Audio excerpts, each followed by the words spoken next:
Alright, what's poppin' everybody? Now before I start this video, let me clarify. This is not just Otzdarva versus DBD Twitter. This is Otzdarva versus a profoundly disturbed, terminally online hobgoblin with nothing better to do than be an obnoxious sack of stinking horseshit online in their free time. Labeling the individual we're about to speak about as part of the DBD community does a massive disservice to the community itself. This individual is what I like to refer to as a parasocial parasite, a bottom feeder of the social atmosphere. Anyway, so DBD Twitter has been an absolute shitstorm of yummy drama lately, but this time around, the drama was not so tasty. So the other day, some stupid jackass, individual, sorry, I need to maintain my journalistic integrity, posted this now deleted tweet here. The tweet reads, "Crazy idea. Name one good female DBD content creator that isn't one of those guys' girlfriends." Which is clearly implying that no good DBD female content creators exist that aren't dating an already established male content creator in the space. Now, very much expectedly, the community took this person up on their offer. This caused the community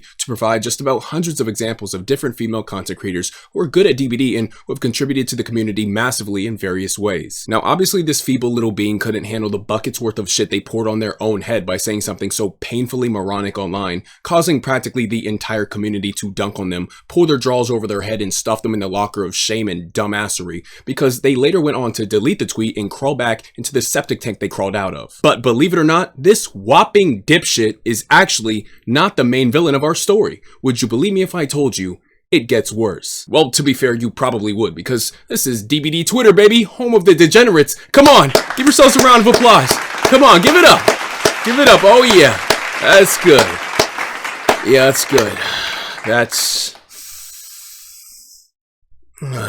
good.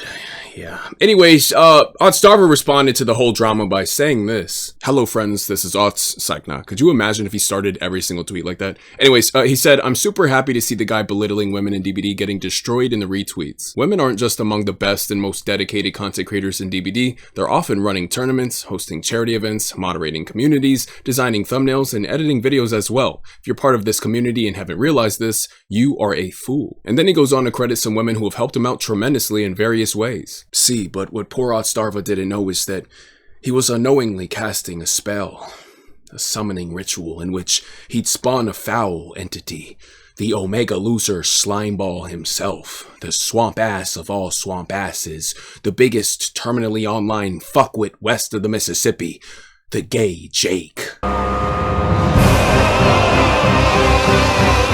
Yeah, so to quickly preface this interaction, this guy is basically just another shart stain on the underwear of the DBD community. One of the many eldritch horrors that exist within the void. Turbo loser, no swag, no drip, L-Riz, attention-seeking dweeb. But he replies to Otzdarva saying this: "Didn't your wife leave you? Hear me out. Did you maybe do some, if not all of those things? So are you the fool?" So Jake's primary and totally out of left field argument is that Otzdarva's wife left him, hinging on the bold and baseless assumption that it's because Otzdarva belittles women and holds misogynistic values. We could tell this is merely a presumption rather than anything concrete, and that could be backed by actual facts though, because his argument is structured in the format of a question rather than a direct and definitive statement that can be well substantiated. Pay close attention to the way it's written. Notice how it's "didn't your wife leave you" and "did you maybe do some, if not all of those things?" These are examples of leading questions, and this tactic is a form of rhetorical manipulation that relies on insinuation rather than actual evidence. And you see, these are very important things to pay attention to, and they oftentimes get overlooked, but this is really how people manipulate others into believing things that just aren't true. See,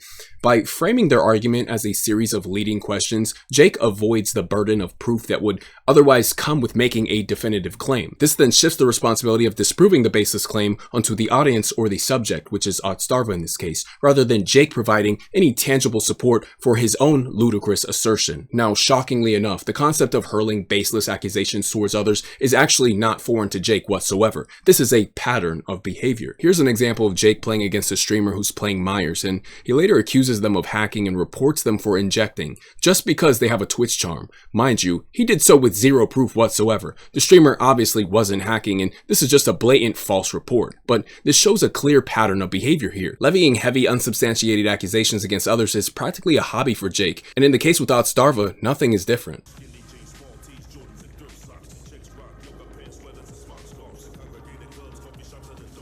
Otzdarva replies saying no, she didn't, and also I wasn't married. I purposely avoided discussing private details for the sake of other people's privacy, something that any public figure with a shred of decency would do. Kinda sad that you think doing this will give you any kind of relevance. This stupid fucking jackass says, you don't define relevance and never will. You aren't relevant outside of DBD and never will be. Keep mansplaining to women and stay in your lane. I color outside the edges and you will never understand. Keep talking down to women and end up, oh right, alone. Otzdarva replies with, yeah, you're right. I'm not relevant at all outside of DBD. Anyway, here's some pictures of me casting the world reveal of Elden Ring's DLC last year, which, by the way, featured some amazing women as well. So after Otzdarva replies with a sound response stating that not only was he not married in his prior relationship, but she wasn't even the one who left him, he reveals that none of the more private details that Jake is even alluding to regarding his prior relationship were made public in the first place, and insinuates that Jake is likely just trying to pull this whole stunt off for the sake of garnering relevance. Now, it's important to mention that Otzdarva claiming that Jake is likely just doing all of this for relevance actually isn't totally baseless. Otzdarva is the relevant one in this case between the two, and relevant enough for Jake to single out and target, since I'm sure there's no coincidence that out of all the people who were speaking up on the matter, Otzdarva, the biggest content creator of them all, was the one that Jake decided to single out and attack. So when Jake states that Otzdarva doesn't define relevance and never will, well, Jake, it was actually you who defined Otzdarva's relevance in this case by singling specifically him out of everybody else. Practically thousands of people chipped into the original conversation being had, but you singled him out for a reason, and that reason was his relevance. See, since Otzdarva is obviously very relevant within the DBD community, the goalpost must then be shifted to relevancy outside of the DBD community, because it's the only angle Jake can take to make any sort of point, but even that was a bad angle, as Otzdarva in his own audience later demonstrated with proof, citing his presence at certain big events that aren't related to DBD, and displaying his view counts on videos that have nothing to do with DBD either. You see, the thing I noticed about this Jake character is that Jake is somebody who is seemingly obsessed with status, and whenever he is confronted with somebody who holds a higher status than himself, he can't quite handle it. You know, he lashes out or he reports them because the idea is just so inconceivable, and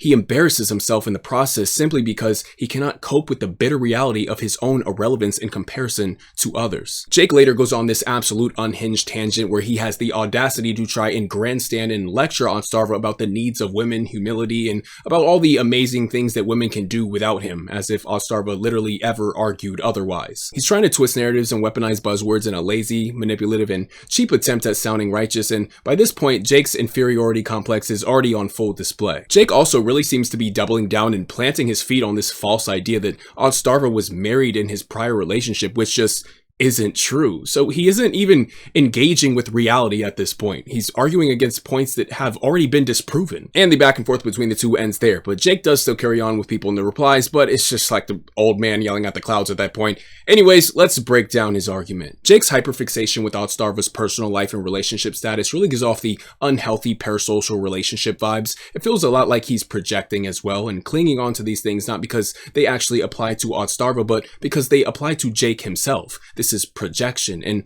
it's essentially just Jake screaming at himself in the mirror. What we see here is somebody who's just desperate to land a hit in this back and forth, but nothing seems to be landing, so he has to reach further and further into his bag of unsubstantiated extremes as his entire argument deteriorates, and he becomes more and more desperate. Also, this whole stay in your lane, I color outside the edges thing is so funny to me. What is this pretentious nonsense? This just reeks of somebody who's trying their absolute hardest to stand out, and they're failing miserably. Otzdarva found his lane, and he's doing very well within it.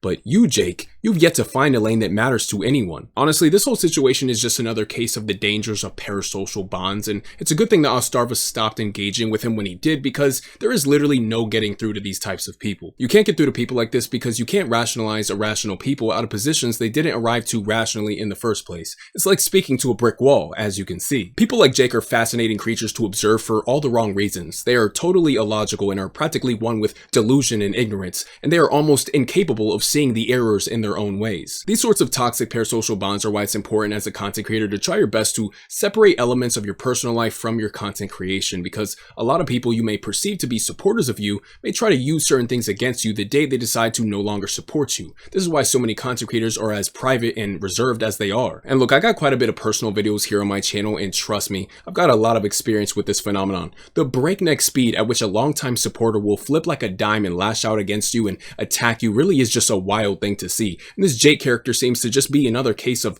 parasocial bond meets mental illness meets jealousy and envy meets projection and so on. So yeah, definitely an interesting day in the world of DBD Twitter for sure. It's always pleasant to see communities band together to ratio clowns like these into utter oblivion, and finally the killer side and the survivor side of the DBD community could unite against one signature clown. Mutual hatred truly brings us together. And also, so many people on Twitter came out exposing this Jake guy for the piece of shit he really is. Really just a toxic slimeball of a person. And yeah, I didn't cover all that stuff because it just would have been way too much to go over, but it feels like the majority of people who encounter this person just like walk away with a negative experience.